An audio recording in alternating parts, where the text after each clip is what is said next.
नमस्कार। मैं विजय खरे।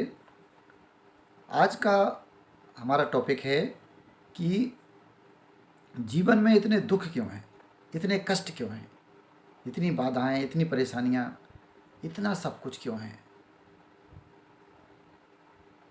ईश्वर की बनाई हुई इस दुनिया में इतने दुख क्यों हैं।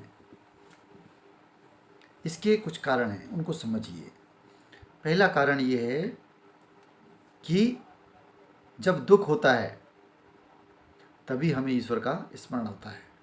दुख में सुमिरन सब करें, सुख में करे ना कोई। तो दुख इसलिए हम लोग प्लान करके आते हैं। हाँ जी, प्लान करके आते हैं। हमारी आत्माएं जन्म लेने से पहले खुद ही प्लान करके आती हैं सारी जीवन यात्रा। और उसमें ये भी प्लान रहता है कि हमें दुख होंगे, हमें कष्ट होंगे। कब होंगे कष्ट, किसके द्वारा होंगे कष्ट, ये भी हम प्लान करके लाते हैं। और प्लान करके इसलिए लाते हैं कि पूर्व जन्म में हमने जो कर्म किए हैं, गलतियाँ जो की हैं, दूसरों को जो कष्ट दिए हैं, उन सबको हम इस जीवन में रहते रहते नहीं देख पाते हैं, नहीं रियलाइज़ कर पाते हैं, अनुभव नहीं करते हैं।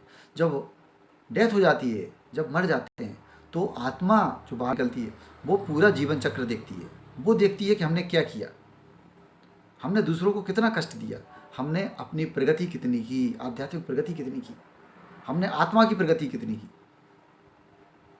आत्मिक प्रगति कितनी की हमने, जिसके लिए हम आए थे। तो जब वो ये देखती है तो वो दूसरा जन्म, दूसरा बर्थ प्लान करती है। और वो ये प्लान लेके आती है कि इस समय पे हमें ये कष्ट, इस समय पे हम ये कष्ट, इस समय पे ये कष्ट, ये दुख, ये हमें ट्रिगर है हमारे लिए। ट्रिगर मतलब संकेत हैं ये कि अब समझ जाओ, अब समझ जाओ, अब समझ जाओ। तो एक तरह तो एक संकेत भी हैं और दूसरी तरफ ये हमारे पुराने किए गए कर्मों का निपटारा भी है, उससे मुक्त होने का साधन भी है। तो इसलिए कष्ट इम्पोर्टेंट है, इसलिए दुख जरूरी है और दुख अच्छे हैं। ये दुख जो है हमारे पुराने कर्मों को धो रहे हैं, हम उससे मुक्त हो रहे हैं, पुराने कर्मों से हम मुक्त हो रहे हैं, हमारी आत्मा। तो इसलिए ये दुख हमारे पुराने कर्मों से मुक्ति का साधन बन गए।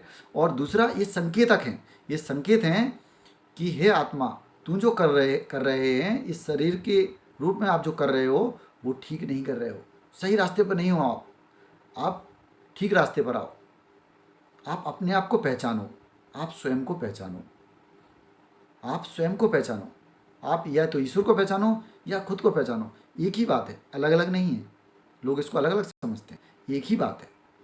आपके अंदर भी ईश्वर बैठा है, तो आपके अंदर जो है आप उसको पहचानो, अपनी आत्मा को पहचानो। अगर अपनी आत्मा को पहचान जाओगे तो निश्चित रूप से आपको सही गलत का भेद हो जाएगा। और आप पुराने कष्टों से, अपने बहुत सारे कष्टों से तो आप वैसे ही मुक्त हो जाओगे, मानसिक कष्टों से तुरंत मुक्त हो जाओगे, चिंताओं से, परेशानियों से, रिलेशनशिप की सूझ से वैसे ही खत्म हो जाएंगे आपके। शारीरिक कष्ट फिर भी हो सकता है, लेकिन शारीरिक कष्ट में एक लिमिट तक हो जाएगा, जितना है उतना हो जाएगा, उसको बढ़ा चढ़ा के नहीं करोगे आप। तो आत्मानुभव करने के लिए हम लोग एक कष्ट प्लान करके आते हैं। तो कष्ट में भी लोग सही मार्ग पर नहीं चलते, कष्ट भी सही मार्ग पर नहीं जाते। तो कहते हैं ना, ईश्वर की लाठी है ये कष्ट। कई लोग कहते हैं ईश्वर की लाठी में आवाज़ नहीं होती। ईश्वर की लाठी है, इसको ईश्वर की लाठी समझो या उसको संकेत समझो प्रगति के लिए, कुछ भी समझो, लेकिन ये कष्ट, ये दुख इसलिए आते हैं, इसको हम खुद प्लान करके लाते हैं। हमारी आत्मा खुद प्लान करके आती है अपनी प्रगति के लिए, अपने दुखों, अपने पुराने कष्टों के, कर्मों के निपटारे के लिए और आगे की आध्यात्मिक प्रगति के लिए, अनुभव के लिए, कुछ सीखने के लिए। ये सज़ा नहीं है, इसको सज़ा समझते हैं लोग। ये सज़ा नहीं होती है, सज़ा जैसी कोई चीज़ नहीं होती है इस सृष्टि में, सज़ा नहीं है। ये सब लर्निंग है, ये सब पाठ है, ये सब शिक्षा है।